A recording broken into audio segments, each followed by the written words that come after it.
My Staff connects the right people and the right companies, fast, friendly, and focused on results. From temporary staffing to executive recruitment, the My Staff team knows Nebraska business and delivers a job done right. Accounting talent is tough to find, but not for Lisa Waite. She has the pulse on the talent pool and delivers results. Save time, skip the struggle, and let My Staff partner for success. Visit mystaff.com to learn more. Whatever your hiring need or career move, My Staff is your employment partner for a job done right. Visit mystaff.com or call 402-614-1441. Because at My Staff, we're not just recruiters, we're partners in your success story. Your department must go through the process at some point. You're sitting there with 25, 50, maybe 100 employees, staring at a renewal notice of 15%, wondering how you can better control your program. Ellerbrock Norris is there to help. If you're in a fully insured or level-funded plan today, it may be time to look at self-funded options. The team at Ellerbrock can walk you through how to contain any unexpected costs, how to gain better control of your pricing, and how to reinvest those savings back into your plan to ultimately take care of your people. Set up your free benefits consultation at ellerbrock-norris.com today to better protect your purpose. To the HR professionals who are tired of being handed clipboards. And ready to be trusted with the blueprint. To systems that hold people and not just moments that impress them. To onboarding that actually prepares people to do the work. To structure that supports growth. And design that survives Monday morning. Cheers to HR. Cheers to HR. Welcome to HR Wine Bar. We are supported by the Human Resource Association of the Midlands and staffed by HR professionals who volunteer their time to strengthen this profession and the workplaces we serve. I'm Amy Luckenbill. I'm president of the Human Resource Association of the Midlands and your host for HR Wine Bar. Joining me today is our VP, Nicolette Villwok. I asked her to join me in co-hosting today because she was the last guest we had on Safe from the Start, Orientation, Onboarding, and Optima, where we talked about psychological safety and how to build trust from day one. Welcome back, Nicolette. Can you share with us what we're talking about today? Yeah, great. Thanks for having me. Today's episode is called From Event to Engine, Structure, Stability, and Syrah. We're talking about onboarding and everboarding, not as events to manage, but as systems to design. This conversation is about HR stepping fully into the role of systems architect, building structures that actually hold people up over time. And we're joined today by Amber Watts, author of From Onboarding to Everboarding. Fantastic book. It's in the background of Amber's screen there. Amber spent years challenging the idea that onboarding ends after orientation and instead focuses on how organizations can design systems that support learning, confidence, and contribution well beyond day one. Welcome to HR Wine Bar, Amber. Awesome. Yes. Thanks for having me. I'm happy to be here.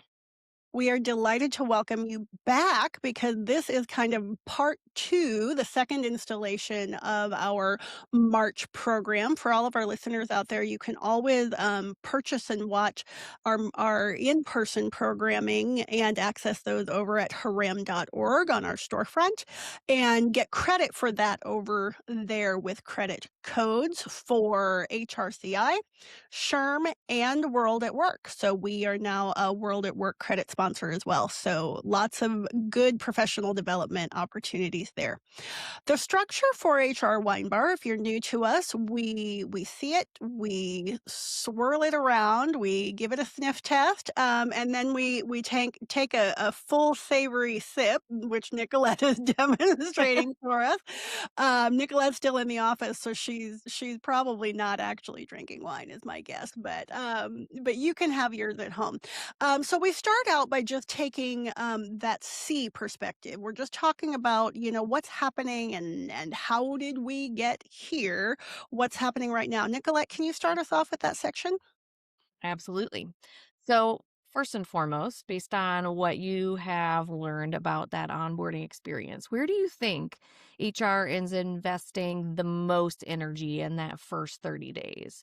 And where does that investment produce the least long-term return? Hmm. Well, I I think it would be ideal if companies were spending at least 30 days on onboarding. And actually, what I do see, I know you're laughing. You're like minimal. That's the basement. Yes. 30 days, I think there's 30-day checklists. We often see 30, 60, 90-day checklists, and we think that's onboarding. We think these checklists are onboarding. And unfortunately, actually, even with checklists, a lot of that stuff's not even getting done because there's no ownership. Nobody's following up on it. There's no accountability. So even with that, it's not onboarding and it's not happening. What I do see is that there's this big focus on day one and maybe even week one. And I call it HR Super Bowl. And if you've ever seen one of my presentations, I do typically have a picture of the Super Bowl on my slides because that is what we're treating it like. We treat getting them through the door like it's this big event and getting them off to the manager like that's our job. And as soon as we get them to the manager, we've done what we're supposed to do because, well, the manager is responsible for their success. And that is valid. That is true. But our job is to support the manager as well. It's not just the new hire. So we have to think about it in terms of systems. And so what I see going wrong is that we're treating onboarding like an event, like it's a one-time thing versus like an introduction to the company. And we're onboarding them into a ceiling instead of an organization. And if we looked at it like a launch pad into the company or into Everboarding, treating onboarding like a launch pad into the Everboarding strategy, maybe then it wouldn't feel so disjointed or disconnected, and managers wouldn't feel like HR isn't a partner to them. And there wouldn't be this disconnect or a messy handoff that's occurring. That makes a lot of sense I to me. love the Super Bowl thought. It could really let's go back to the very first training of the season. That's where this process starts. Yep, definitely.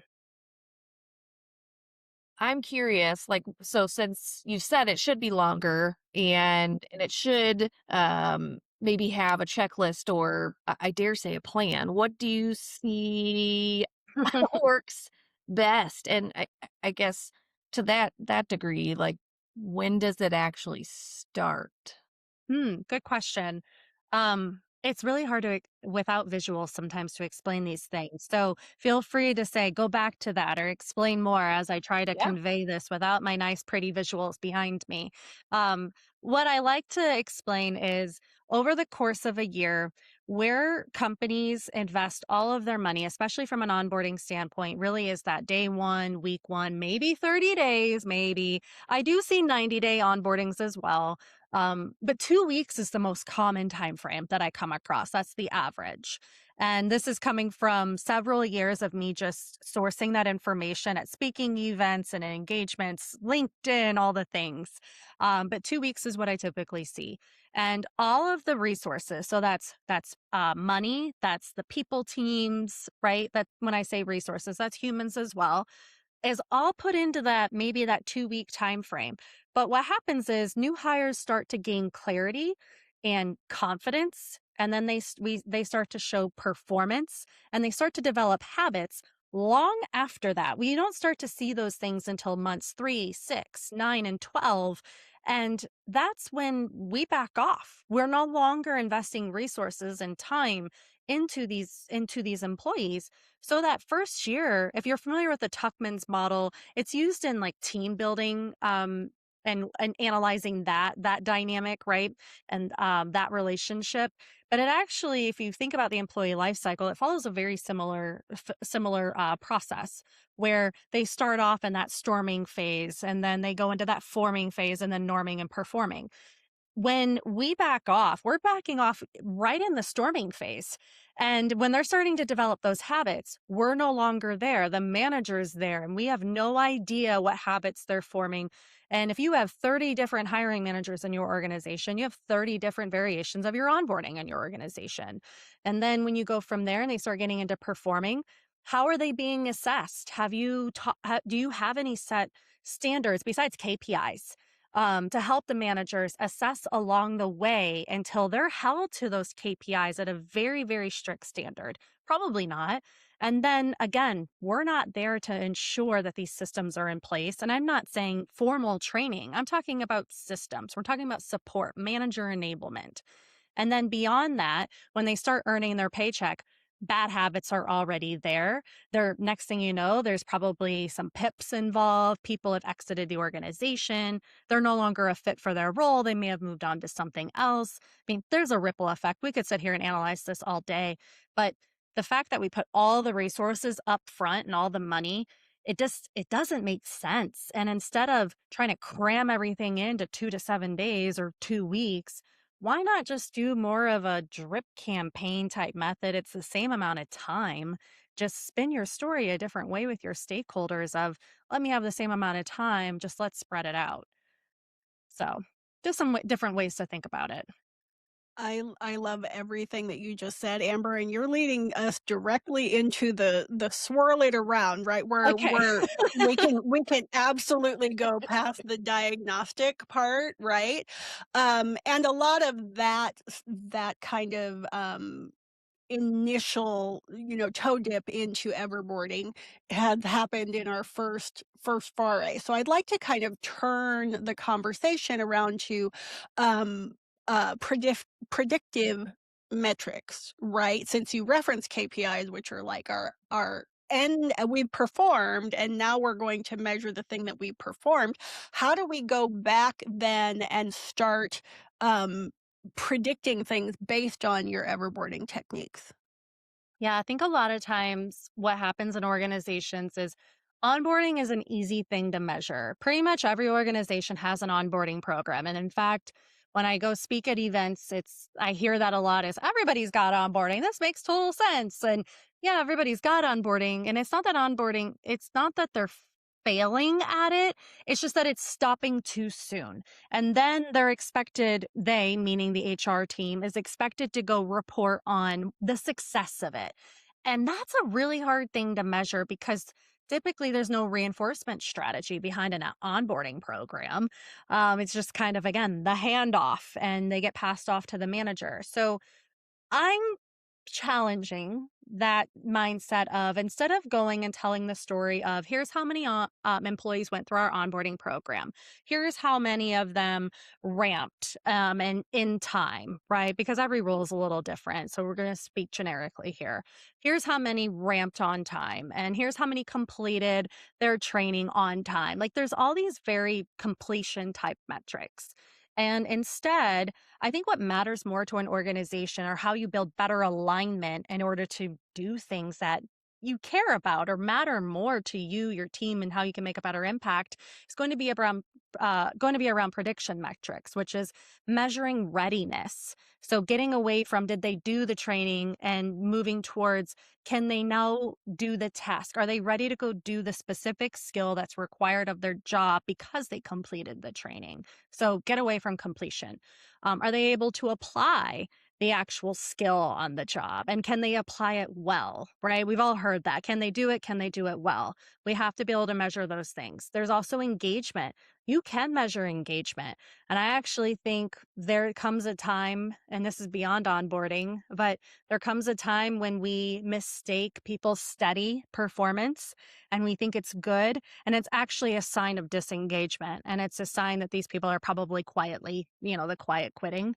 Um, your top performers, when they start to stall out, they're probably going out the door.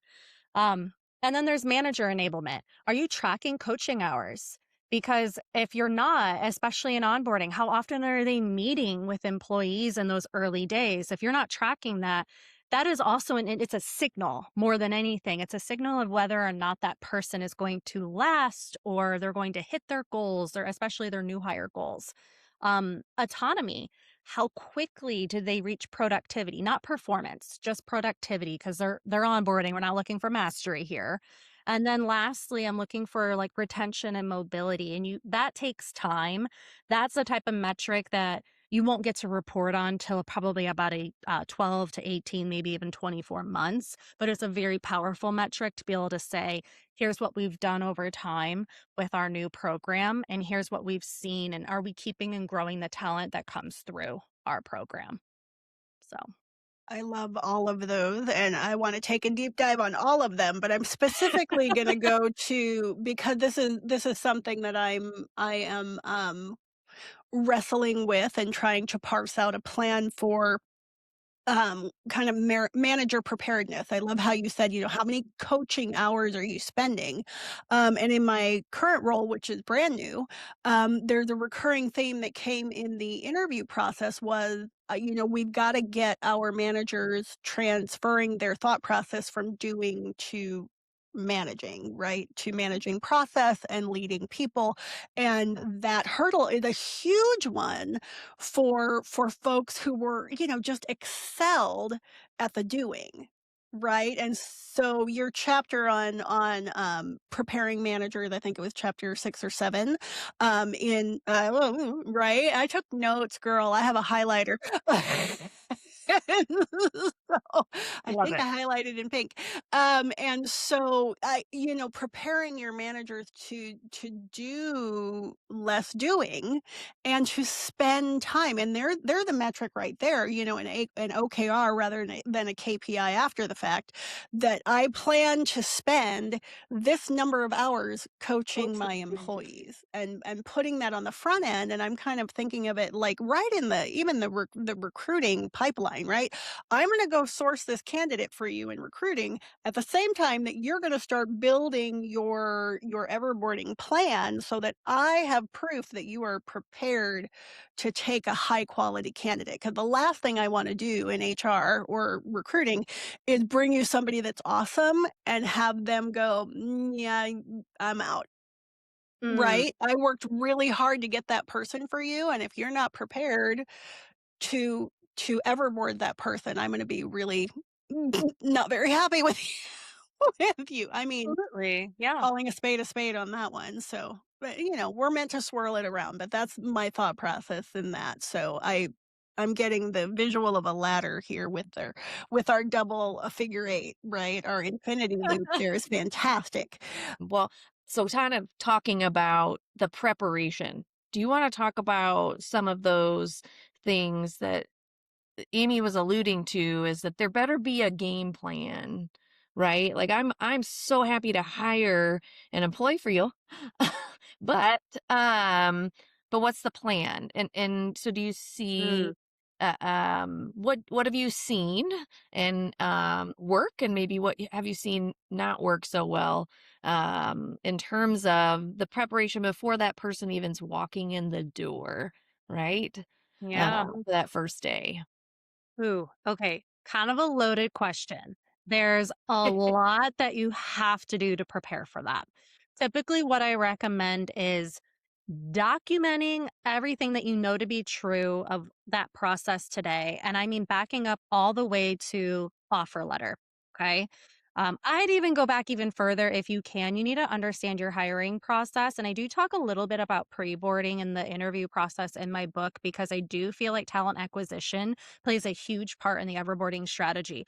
What's coming up in that interview process? If people are asking about culture and values and they're asking about professional development and how I'm going to be trained, and your recruiters can't answer that, and then they get there and they're expecting one thing and get another, good, bad, or indifferent, that is misalignment, miscommunication, and that is a brand problem that will make them question and also maybe mistrust the organization a little bit from day one, right? So then every time there is miscommunication from the training department or HR and the manager or a mentor, it doesn't matter. They're going to think, wow, this company from day zero has been miscommunicating with me, right? So document your process. Then when I work with a company, that's one of the very first things I do is I say, gather HR, gather IT, gather L&D. I want to understand everybody who has a touch point with that new hire's experience and is responsible for something that is happening to them. I don't care if it's marketing, just creating business cards. I want to understand all of it because if they are getting bombarded on day 2 with 800 requests, and so is the manager. No wonder stuff's not getting done and it's slipping through the cracks, right? So think about your hiring manager. If they are getting 800 emails from HR and your HRIS system like Workday is also sending them the exact same thing, asking for the exact same thing, because I promise you it is happening. I've seen it. It's like, well, which one do I do? Do I do the automated one or do I just respond to Lindsay in HR? Right? That's the thing, is it causes mass confusion. And I think that's where some of that happens. And then they're just like, I don't really want to talk to this team. Like, they're too much. They stress me out. Um, besides that mapping activity, which does take a lot of time, and I'm talking email templates, I'm talking swag bag ordering, all the things. I actually want to do a session on that at some point and call it like employee journey mapping. Yes, it would be interesting, but people would be like, this is the most boring thing I've ever done. It's super painful, but it's worth it. Then from there, you've got to start to do some of your own hustling. Like, I call it like taking it to the streets. Okay. Like, just hear me out for a second. You have to go figure out who in your manager lineup is doing onboarding well. And you could maybe source that data from engagement surveys. You could source that data simply from just asking some of the higher ups who on your team do you know does this well, but get them into a room and ask them simply, how do you go about onboarding new employees? Like, what do you think good looks like? What do you make sure you do every time a new hire walks through the door? What is absolutely most important? Why do you think employees stay with you? Like, that type of stuff. And you start to identify best practices and you make them a part of the process. And then you standardize it and you use them to roll it out to everybody. And everyone onboards the same way. And then you start to then integrate it into Workday or whatever HRS you're using. And you say, okay, here's how your weekly one-on-ones look. Here's how your monthly check-ins, or whatever your language you're using. Baby steps. It depends on your culture, but make them a part of it. It's a Dale Carnegie concept, right? They will support what they help build. I'm going to get that quote wrong, but if you're familiar with it, you know what I'm talking about. Put their voice in it and honor those who are doing a good job. But standardization and consistency goes a long way, because everyone should be set up for success the same way. And nobody should feel like, I didn't get the opportunity to succeed here because I didn't get that manager, right? So I think you kind of have to start there before you can do all the other cool things. And I think what happens is we go read the really cool book and we're like, oh, we're going to implement this new one-on-one process. You're like, great, that solves part of the problem. And I hope they use it, but I have no way to track it. I have no way to reinforce it. And we really don't have alignment to make that happen. So you have to start there first. I love that. Okay, fantastic. Fantastic all the way around. Let's take just a hot minute after our swirl to go over and visit with our sponsors. Once again, the tendency is to want to fast forward, but our sponsors are the reason that we're able to bring you content for free. So please just let it breathe. Does this sound familiar? You get your annual renewal notice and see your premiums rising every single year. But what are you going to do? If you get quotes from other carriers, you face an uphill battle. More and more change for your people year over year. Benefits shouldn't be a once-a-year scramble. Ellerbrock Norris helps you think long-term. Long-term planning for your benefits package, long-term planning around employer retention, long-term planning around key people, and long-term planning built for cost savings. Ellerbrock Norris is here to help you build a plan that's better for the bottom line and better for the people it's protecting. Get your free benefits consultation today at ellerbrock-norris.com. My Staff connects the right people and the right companies. Fast, friendly, and focused on results. From temporary staffing to executive recruitment, the My Staff team knows Nebraska business and delivers a job done right. If you've got a big project coming up, don't stress your team. Call Virginia Frazee at My Staff. Omaha businesses trust Virginia to find the right temporary, permanent, and legal talent fast. For skilled corporate support that delivers results, call 402 614 1441. Whatever your hiring need or career move, My Staff is your employment partner for a job done right. Visit mystaff.com or call 402 614 1441. Because at My Staff, we're not just recruiters, we're partners in your success story. And welcome back to HR Wine Bar. I'm Amy Luckenbill. Nicolette Villwok is co-hosting with us, and we are welcoming Amber Watts, author, speaker, and advisor, in to discuss predictive metrics and everboarding. So, continuing the conversation, Nicolette, you want to take us into section 3? This is our sniff test, Amber. This is where we propose a few scenarios for you and just we just kick around ideas about, the way we're conceptualizing it, questions we're asking, places we might like to investigate more before we act. What are you thinking about the scenarios? So we'll let Nicolette, you pick first. All right, sounds good. All right, first scenario here is a high potential hire meets expectations, but doesn't build momentum. Early data shows limited cross team interaction and delayed ownership. Is this a hiring issue or is this a systems issue? And which one should HR intervene on first? Ooh, I like these scenarios. These are really well thought out and they're tricky, They're right? It's very like plausible. yeah, it's very plausible. I think this is definitely more of a systems issue than a hire issue. Absolutely. I would want to dig into what's with the cross-functional like the cross-functional piece. Why are they not able to? Is there some sort of bottlenecking issue that's going on? It could be, I a lot of times go back to, is there a cultural issue? Perhaps there's a lot of change management going on in this organization and people are not willing to, unfortunately, meet and align on projects because it's like the scarcity effect, right? I don't want to share.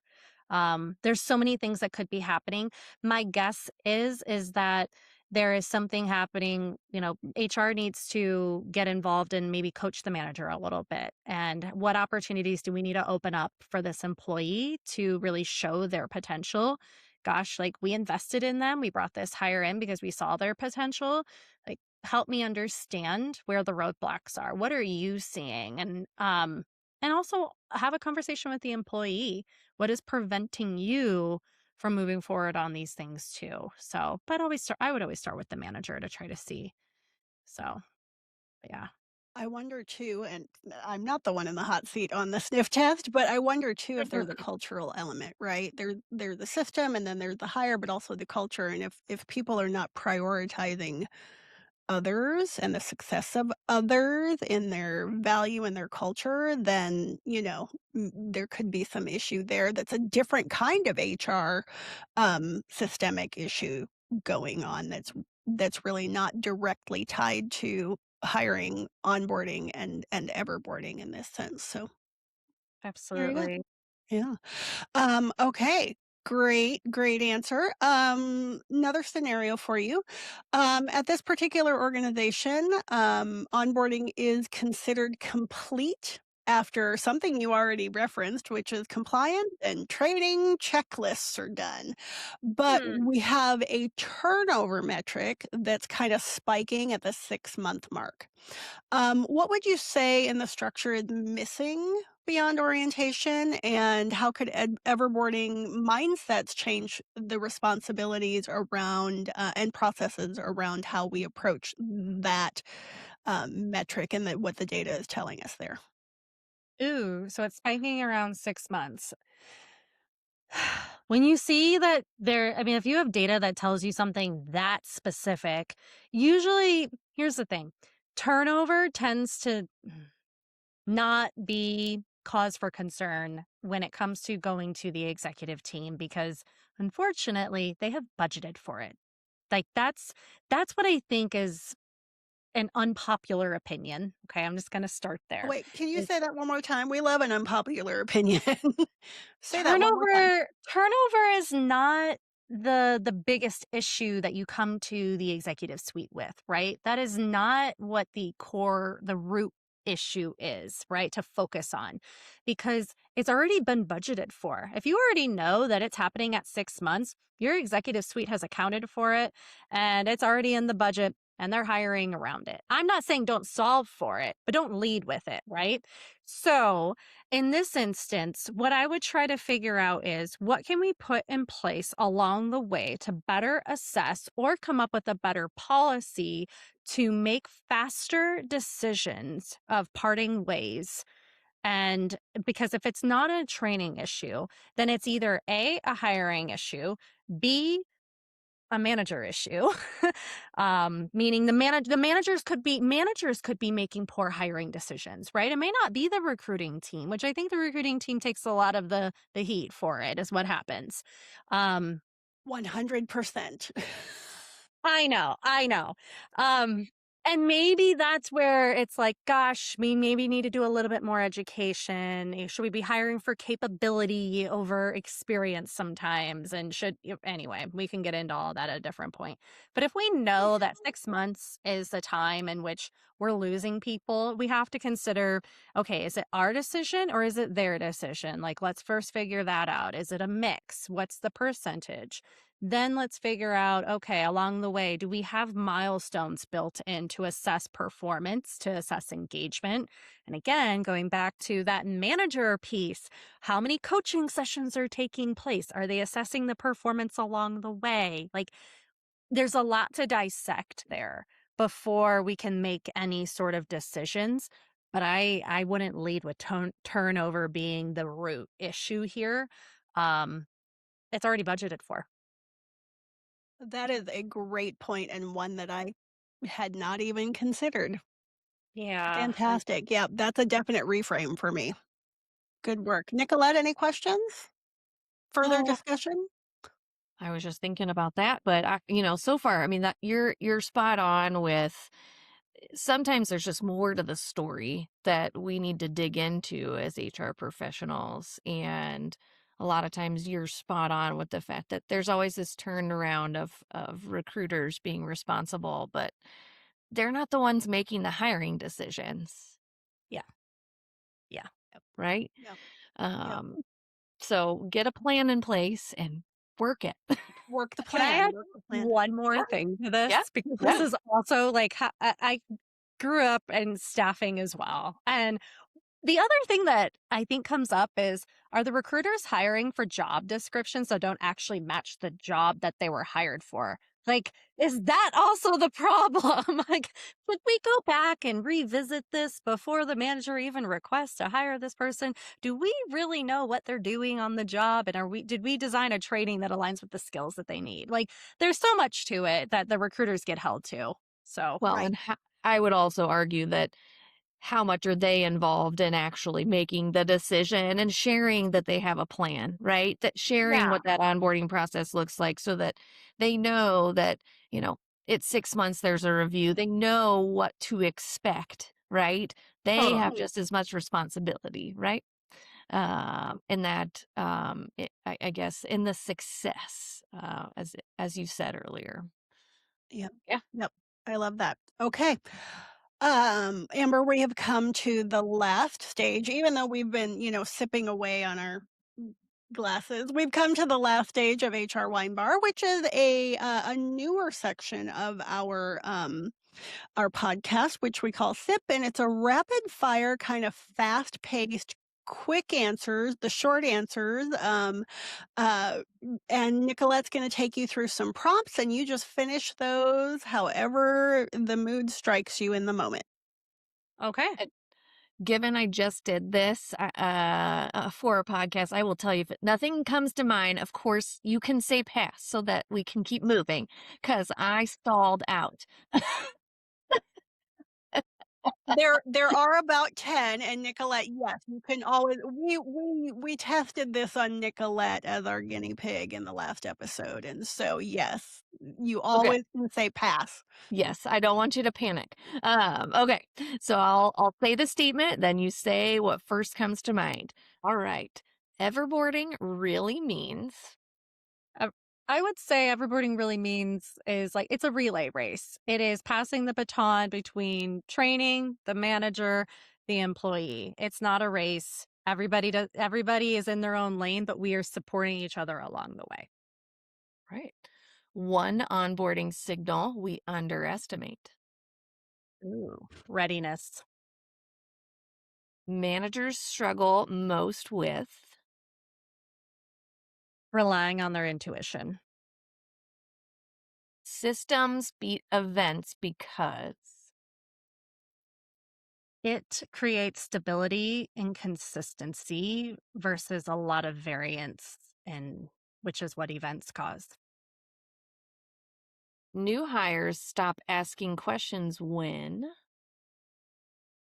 They don't feel supported and there's no psychological safety, and when they no longer trust that you have the answer. good. Psychological safety starts with Time and consistency. one metric HR should track earlier. Hmm. Engagement. One thing HR over designs. Hmm. I'm gonna pass on that one. One thing HR under designs. Hmm. Dashboards. Oh, that one is excellent. Fantastic. I wanna go back to the, manager struggle most with, um, relying on their intuition, because that could really kinda go either way. Are you asking for them to rely less on their intuition or more on their intuition? Less. They need they need to have some consistency. They fly by the seat of their pants a lot. They do. I mean, they have to. And that's because again, there's not a lot in place to support managers and employee development. When I see manager programs, it's like, here's how to be more emotionally intelligent. Here's how to create psychologically safe environments. Here's how to go have a conflict conversation. And you're like, great, that's all well and good. But when it comes to how do I assess performance? How do I ensure that or how do I go have a conversation with my top performer who suddenly can't seem to get it together and it's been 6 months of this? And it's like that type of stuff is not really baked into programs when it comes. We focus more on leadership than we do manager enablement. And there's a big difference. And that's where I'm like, I spend a lot of time helping companies where when I ask the question, who has manager development programs, I get a lot of hands that go up, but I think they're misunderstanding what I'm asking. I'm not asking for soft skills. I'm asking for what are you doing? Do you have manager playbooks in place? Do you have consistency with one-on-ones? Do they know how to have coaching conversations that are around performance? And and every manager thinks they're good at change management because change happens all the time. I'm like, yes, and you're constantly having spiraling employees and you're constantly pulling them out of spirals. So I think we need to revisit it. So all that to be said is got to stop relying on intuition and they have to start relying on repeatable, scalable processes. And that is not onboarding. Like or onboarding, like but onboarding deserves that, right? Like we need to have that in onboarding. The intuition doesn't belong in onboarding. So Mhm.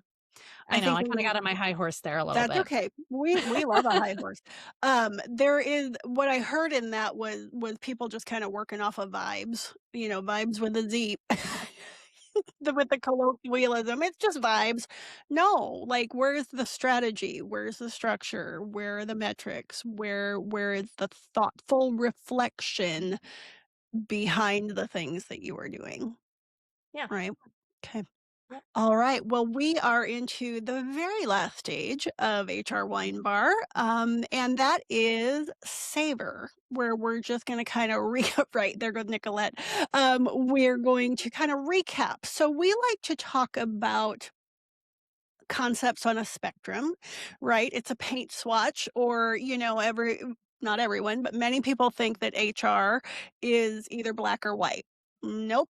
It's the perfect shade of gray within the context, situation, you know, budget, SWOT analysis, all the things that we're functioning with in the moment, right? We're looking for that perfect shade of gray. So, um, we transfer that into wine and we go from sweet to dry.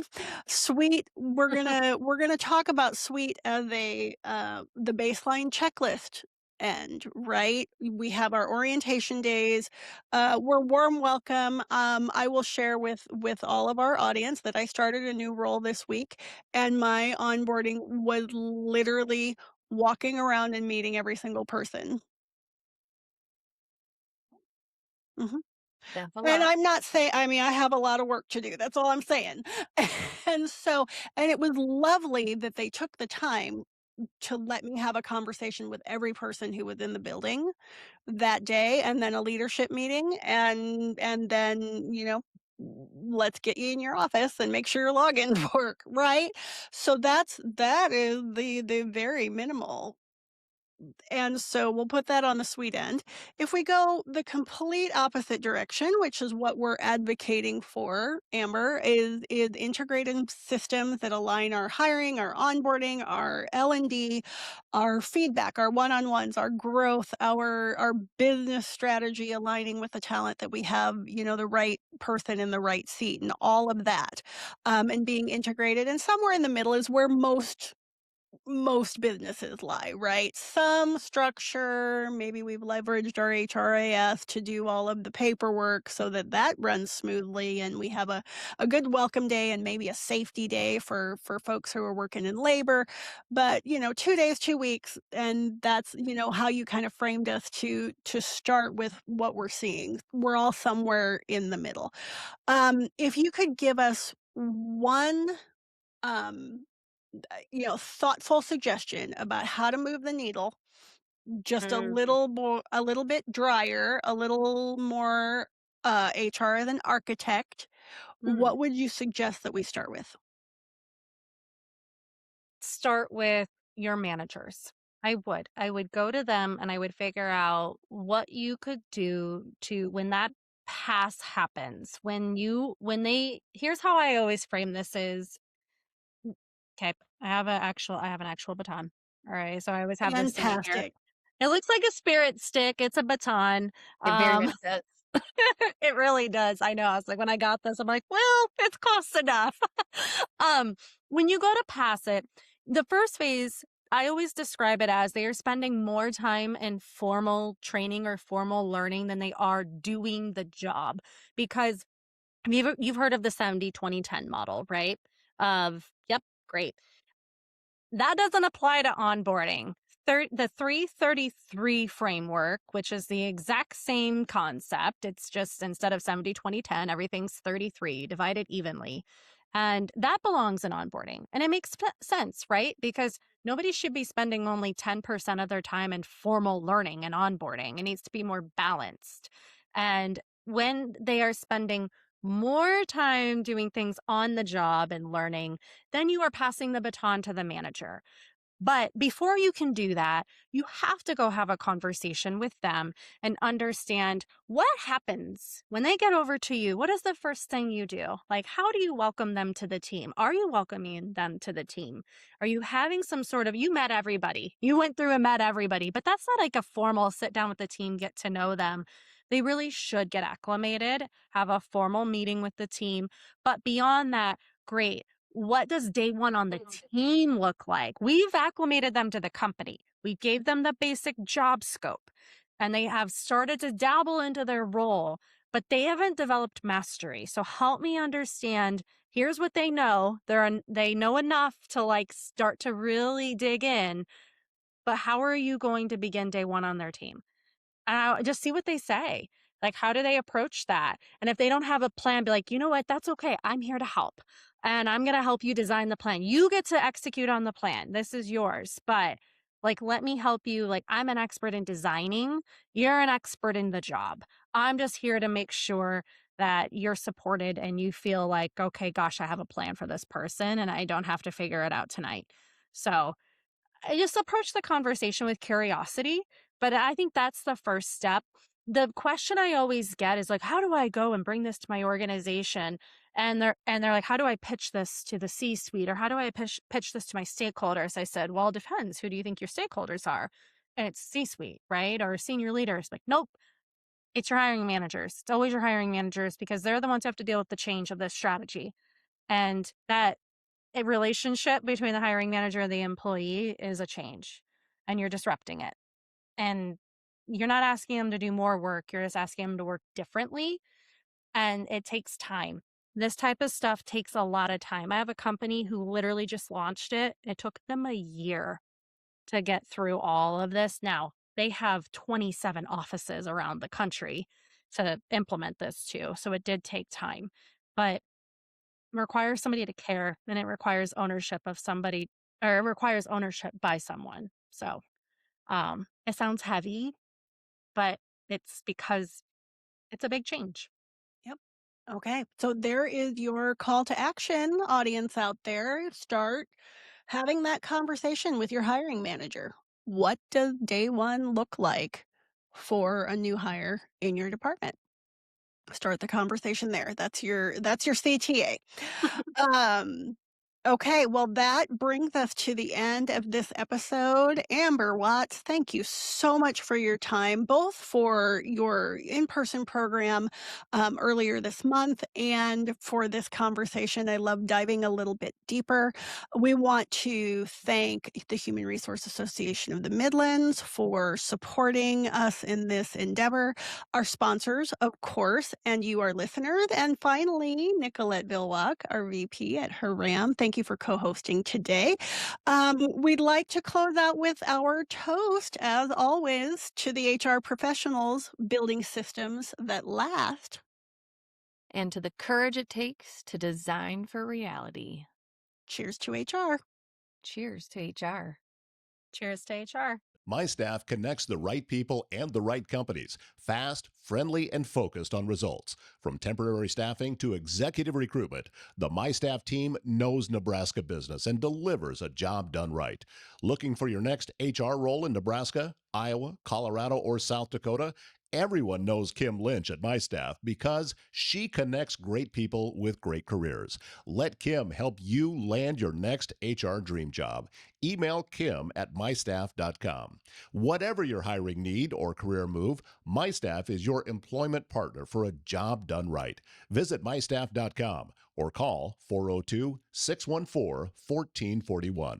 Because at My Staff, we're not just recruiters, we're partners in your success story. When you're managing an HR department, you're often the bearer of bad news. Rising costs, employee turnover, cultural complaints, key people not feeling appreciated, compliance concerns, and so much more. It's time to change the conversation. It's time to deliver real results to your leadership team. It's time to think more broadly. It's time you meet with Ellerbrock Norris. Ellerbrock Norris will help you think differently about the benefits world and be your advocate to broader risk management across your organization. After one meeting, your team will walk away knowing how one or two small changes can create amazing ripple effects across your entire company. Set up your free risk consultation today at ellerbrock-norris.com.